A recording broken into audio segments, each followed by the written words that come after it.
Hello students, Calcutta ইউনিভার্সিটির আন্ডারে যাদের এলসিসি 1 রয়েছে থার্ড সেমিস্টারের স্টুডেন্টস, তাদের এরর কারেকশনের উপরে বেশ কিছু প্রশ্ন আসে। এর আগের ভিডিওতে এরর কারেকশনের পার্ট 1-এ 10টি ইম্পর্টেন্ট কোয়েশ্চেন নিয়ে আলোচনা করেছিলাম।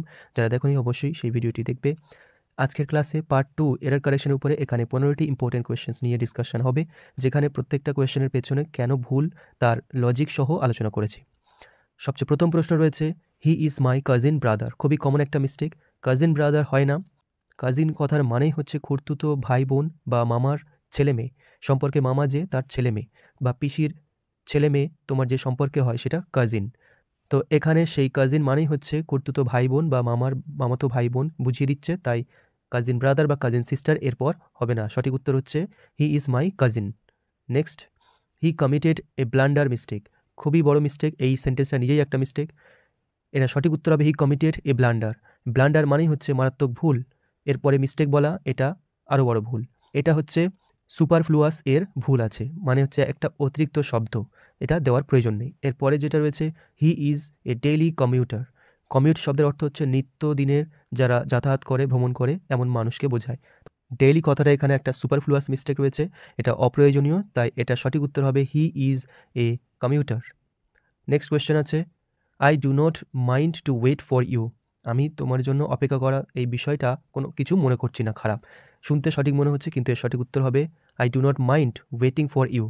এরপর টু বসবে না, পার্টিসিপেল বসবে। পার্টিসিপেল মানে হচ্ছে ভার্বের সাথে আইন, যেটা প্রেজেন্ট পার্টিসিপেল। এরপরের কোয়েশ্চেন রয়েছে, I could not find it know where. এখানে ডাবল নেগেটিভের ভুল রয়েছে, কুড নট ফাইন্ড মানে খুঁজে পাইনি, আবার নো হোয়ার প্রয়োজন নেই। সঠিক উত্তর হবে I could not find it anywhere. Next, hurry up lest you will miss the train. তাড়াতাড়ি করো, নাহলে তুমি ট্রেনটা মিস করতে পারো।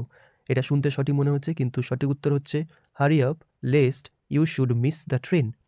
তাড়াতাড়ি করো, নাহলে তুমি ট্রেনটা মিস করতে পারো। তো এটা কনসেপ্ট ছিল লেস্ট, এই কথাটার সাথে শুড ব্যবহার হয়, উইল নয়।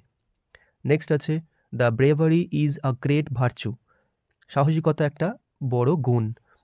এখানে যে কনসেপ্টের উপরে মিস্টেকটা ছিল সেটা হচ্ছে ব্রেভারি, এটা অ্যাবস্ট্রাক্ট নাউন, আর অ্যাবস্ট্রাক্ট নাউনের আগে দ্য আর্টিকেল বসবে না, অনলি ব্রেভারি হবে এখানে। তো bravery is a great virtue, এটাই হচ্ছে সঠিক উত্তর। নেক্সট আছে, 10 years are a long period. 10 বছর একটা দীর্ঘ সময়। 10 বছরকে একটা ইউনিট হিসেবে ধরছি, 10 বছর সময়টাকে একটা ইউনিট হিসেবে ধরা হচ্ছে। 10 ইয়ার্স আর হবে না, ইজ এ লং পিরিয়ড হবে, এ লং পিরিয়ড বলা হচ্ছে। নেক্সট আছে, রাজন ইজ ডিভোটেড টু ওয়াইন। রাজন মদের প্রতি খুব আসক্ত, এটা বলার চেষ্টা করা হচ্ছে। ডিভোটেড টু গড হতে পারে, ডিভোটেড টু হিজ ওয়ার্ক হতে পারে, কাজের প্রতি অত্যন্ত সে নিযুক্ত বা নিজেকে উৎসর্গ করে দিয়েছে, এটা ভালো কিছুর প্রতি ডিভোটেড কথাটা ব্যবহার হয়। ঈশ্বরের প্রতি বা পুজো করা এ সমস্ত দিকে ডিভোট হতে পারে, কিন্তু ওয়াইন বা মদ খাচ্ছে এটা ডিভোট করা হতে পারে না। এটা ক্ষেত্রে কী বলতে হবে, রাজন ইজ অ্যাডিক্টেড টু ওয়াইন, মদের প্রতি আসক্ত। Next question, English have left India. বলতে চাওয়া হচ্ছে ইংরেজরা ভারতবর্ষ ত্যাগ করে চলে গিয়েছে, কিন্তু সঠিক উত্তর হবে the English have left India. English are the ইংলিশের মধ্যে ডিফারেন্স কি? ইংলিশ মানে হচ্ছে ইংরেজি ভাষা, দ্য ইংলিশ মানে হচ্ছে ইংরেজ মানুষরা। তো এখানে ইংরেজি ভাষা ছেড়ে চলে যায়নি, আরও রয়েছে, বেশি চলছে, আর ইংরেজরা চলে গিয়েছে, তাহলে হবে দ্য ইংলিশ মানে ইংলিশ মানুষরা। ঠিক একই রকমভাবে ফ্রেঞ্চ মানে হচ্ছে ফ্রান্সের ভাষা, দ্য ফ্রেঞ্চ মানে হচ্ছে ফ্রান্সের মানুষরা। নেক্সট আছে, he is feeling out of sort, মানে তার খারাপ লাগছে বা সে ভালো বোধ করছে না শরীরটা। এর সঠিক উত্তর হবে he is feeling out of sorts. এটা একটা ইডিয়াম, আউট অফ সর্ট মানে হচ্ছে I am feeling ill, I am not feeling good.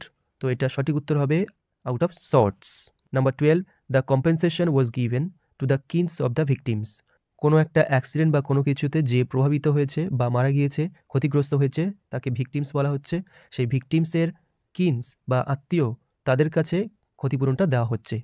তো এর সঠিক উত্তর হবে the compensation was given to the king of victims, যারা ভিকটিমস তাদের আত্মীয়দেরকে। তো এখানে হচ্ছে প্লুরাল হবে না, কিনস হবে না, কিন হবে। নেক্সট আছে, he treats me as if I was his son. সে আমার সাথে এমন ব্যবহার করেছে বা করে যেন আমি তার ছেলে ছিলাম। তো আই ওয়াজ হবে না, এখানে সঠিক উত্তর হবে I were his son. As if যেন আমি তার ছেলে, তার মানে নয়, আমি তার ছেলে নয়, এটা অ্যাজিউম করা হচ্ছে। এই ধরনের শব্দ, এই ধরনের এক্সপ্রেশনকে বলা হয় সাবজাংটিভ মুড, মানে যেন আমি এটা, যদি আমি এটা হতে পারতাম। If I wish I were a bird, I was নয়, আই ওয়্যার হবে। Next question, you dare not to do it. এর সঠিক উত্তর হবে you dare not do it. এই টুটা হবে না, তার কারণ হচ্ছে ডেয়ার কথাটা বা নিড এটা হচ্ছে বেয়ার ইনফিনিটিভ। বেয়ার ইনফিনিটিভ মানে হচ্ছে উইথাউট টু এটা ব্যবহার হবে। Next and last one, he refrains to do evil. এই রিফ্রেন্স কথার সাথে ফ্রম ব্যবহার হয়, এটা একটা fixed preposition. He refrains from doing evil, আর এই ফ্রমের পরে আইএনজি হবে। সে খারাপ কাজ করা থেকে বিরত থাকে, এটাই হচ্ছে এর মানে। So these were the 15 questions that I have discussed in part 2 on error correction. If you need more, let me know from comment, and also like, share and subscribe to my channel. If you need this PDF, don't forget to join the Telegram channel by clicking the link given below.